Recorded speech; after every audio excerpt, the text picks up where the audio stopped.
Hi guys, this is Ashley back with another podcast episode.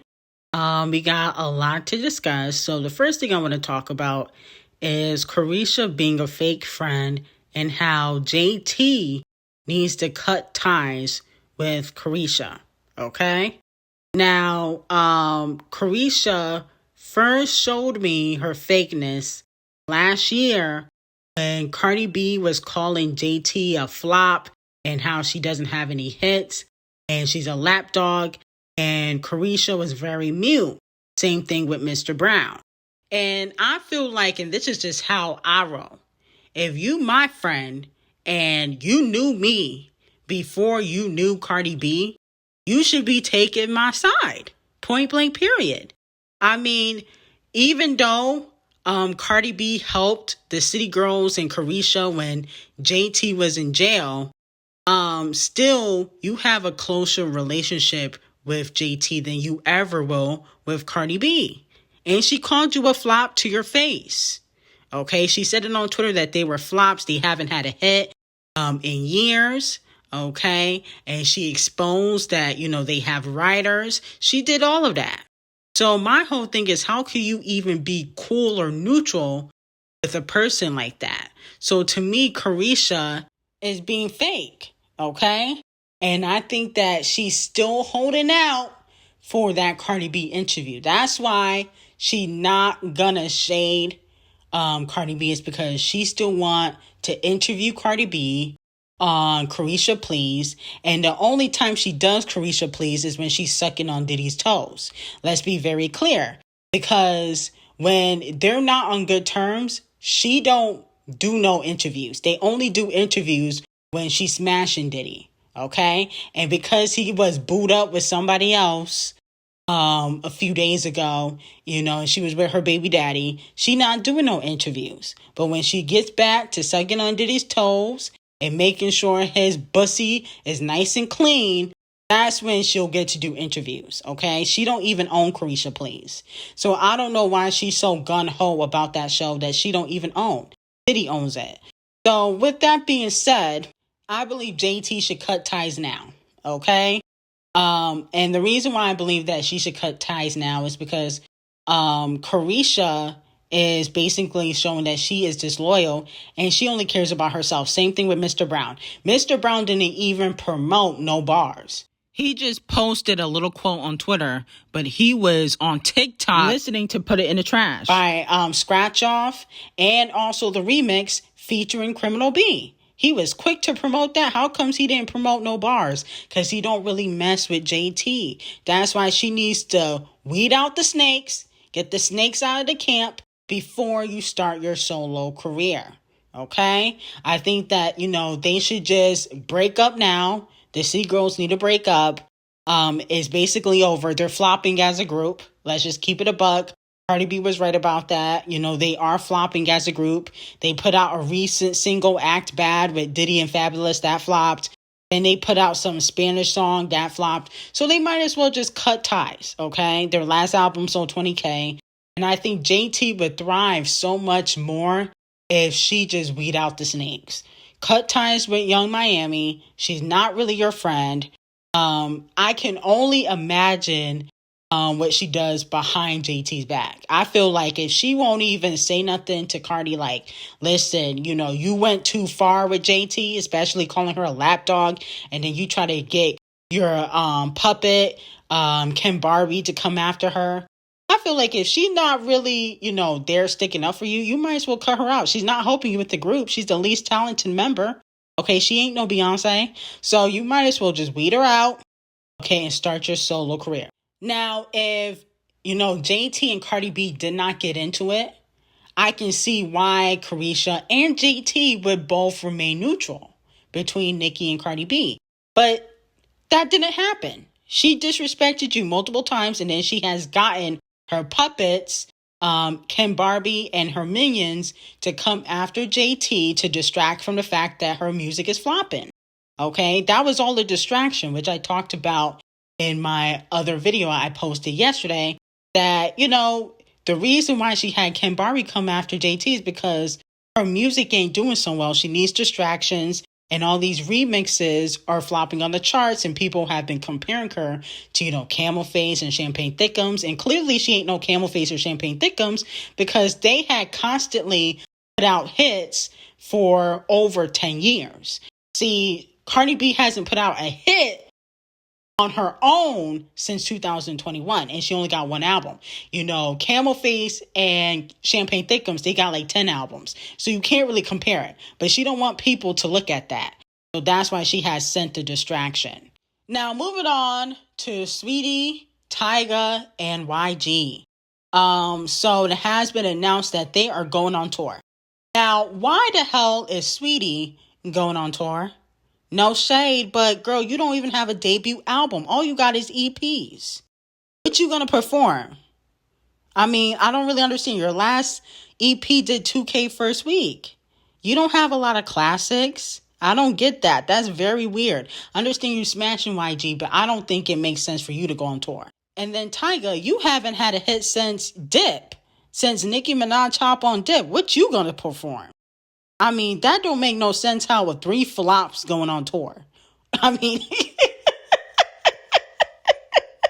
3 duds are going on tour. And I like Tyga, no shade, but y'all don't be selling. I don't understand. If Lil Baby had to cancel some of his concerts because the tickets weren't selling, I can only imagine what y'all gonna have to do. Okay, they must be doing theater shows, gymnasium shows, and it really is no shade, but they do not belong on tour right now. They need to find some hits. You find some hits, then you go on tour. You don't go on tour and you don't got no hits. That doesn't make any sense. Now, the next topic is Doja Cat self-sabotaging. Okay? So she previewed her music, Paint the Town Red. I didn't really care for the snippet, and I definitely don't care for the lyrics, okay? Now, here is the snippet if you have not heard it. I said what I said. I'd rather be famous instead. I let all that get to my head. I don't care, I paint the town red. She the devil, she a bad little bitch, she a rebel. Here's the thing, the beat don't even sound bad. It's the lyrics. And I just don't feel like this song has any substance. Like, what are you talking about? Doja's chorus lyrics are, she's the devil, she's a bad little bee, she's a rebel. Like, that doesn't really have any type of substance. You're just talking about standing out. This is not really going to make you stand out, in my opinion. Okay, and then all the people say, oh, this is fire, blah, blah, blah. Didn't y'all say that about detention or suspension, whatever the song was called?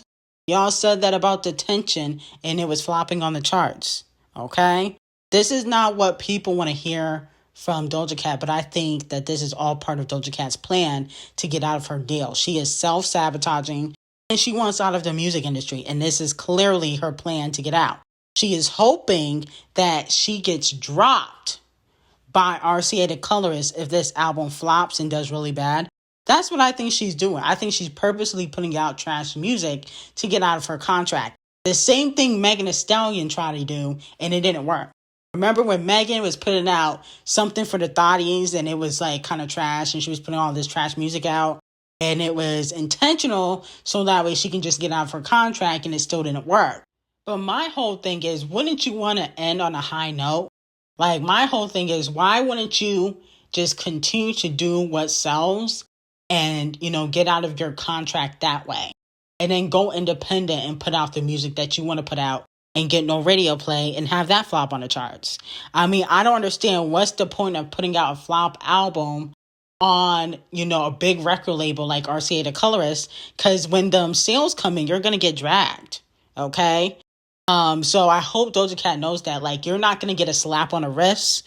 This is your 4th album. You're not a new artist. And when the album sales come out, you're going to get dragged. And it's not going to be like, oh, poor Doja. It's going to be like, oh, we told you so. Okay? But the song beat is not bad. It's just the fact that I don't really feel like the lyrics are that great. Like, it's really not that great of a song. I think people are overhyping it, saying, oh, this is old Doja Cat. This is, old Doja Cat that wasn't selling. Non-mainstream, non-selling Doja Cat, shelved on Rock Nation Doja Cat. Camel Face wouldn't even take a meeting with Doja Cat. That's the Doja Cat music she putting out. But unfortunately, when you're signed to a contract and you flop, not only do you get dropped, you get embarrassed, okay? Now, she may not care now, but when them album sales come out, she definitely going to care. And I need, Doja Cat's real fans to be honest with her and tell her, this ain't the music, okay?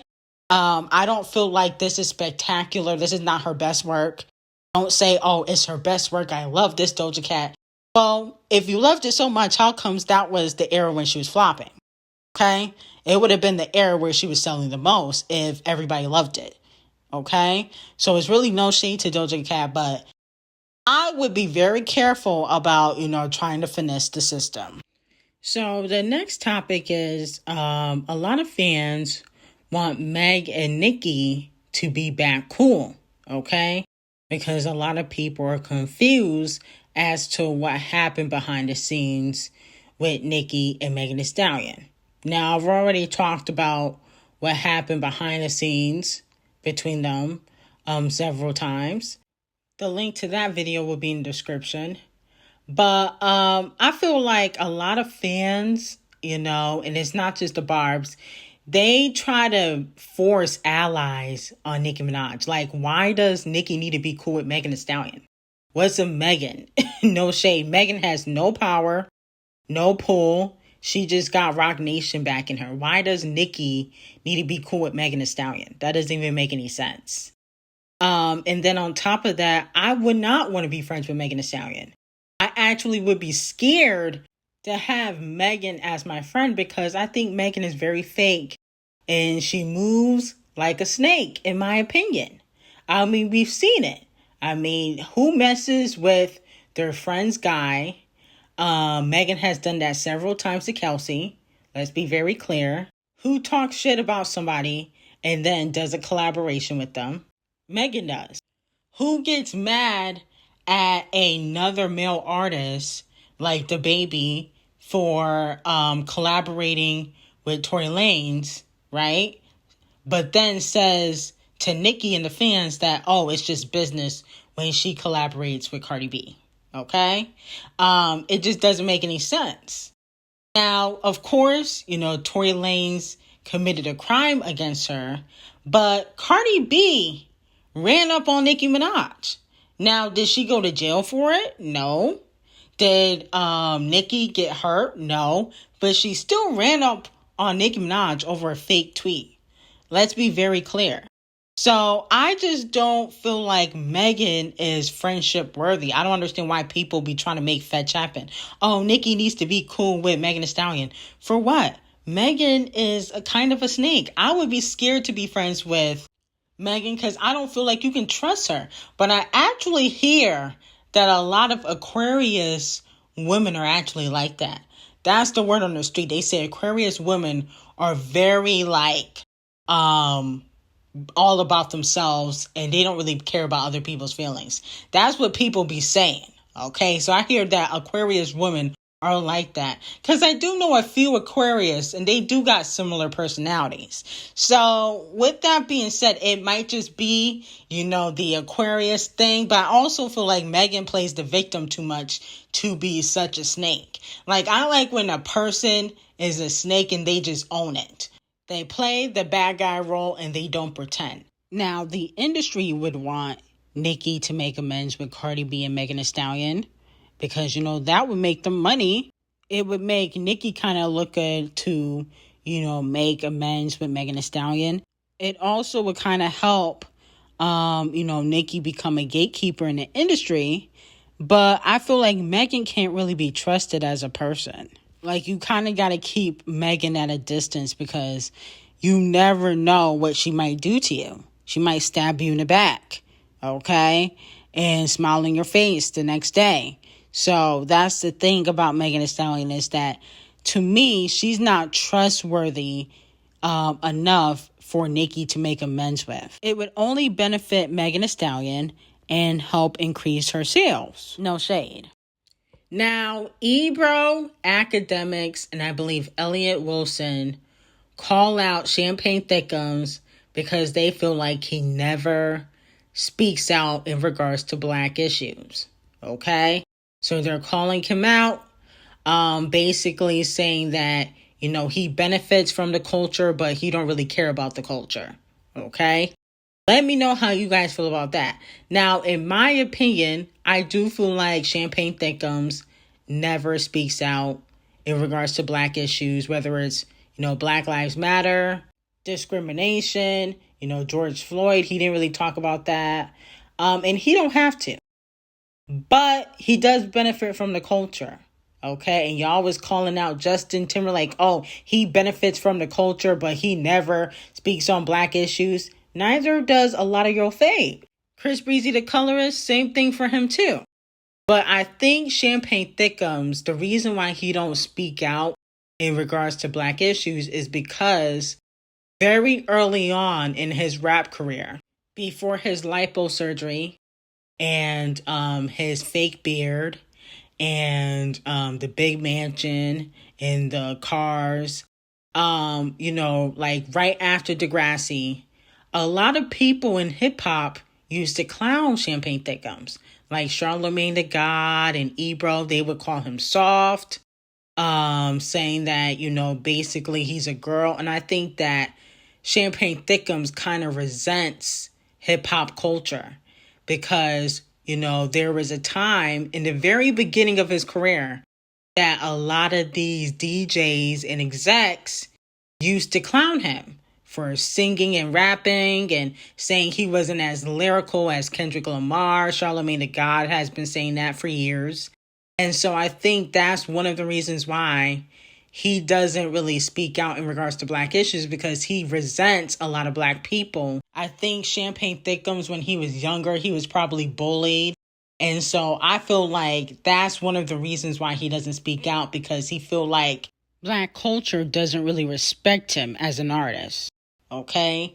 Until he start getting them hits. Charlamagne the God only started giving Champagne Thickums his props once Champagne Thickums put out back-to-back on Weak Mill. Then he switched up on Weak Mill, and then he switched back to Weak Mill, and now he not team Champagne Thickums. So I do feel like he kind of resents the culture, because very early on in his career, I remember like him getting clowned by Ebro and Charlamagne the God and several other DJs calling him soft and stuff like that. And I feel like now that he's on top, he's taking it out on black culture.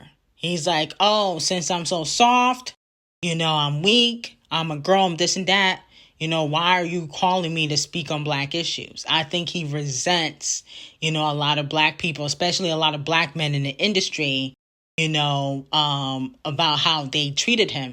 And if you guys remember, also, there was a time on social media where it was like the light skin, dark skin thing was heavily played. Still is, but it was very, very heavy and prevalent, when Twitter was first popular. So I think that's also plays an issue as to why he don't really speak out.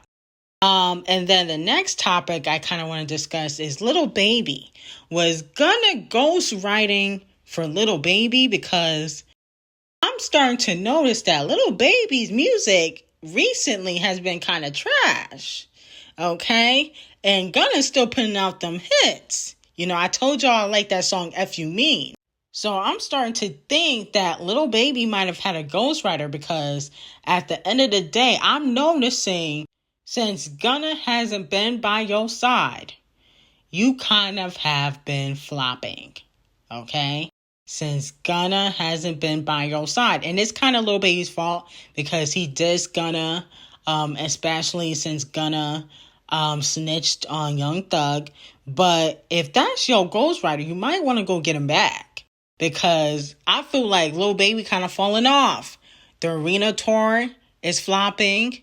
Your last hit was with Nicki Minaj. Do we have a problem? No shade. And your music is not selling like it used to. It used to be the guy at QC. Now QC as a label as a whole is flopping.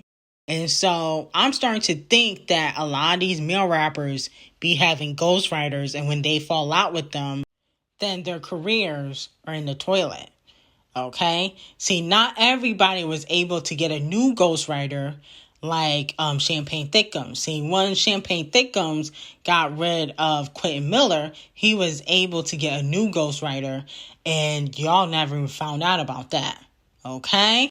So, with that being said, not everybody has Champagne Thickums money and is able to get a new ghostwriter. But even Champagne Thickums, his music ain't the same.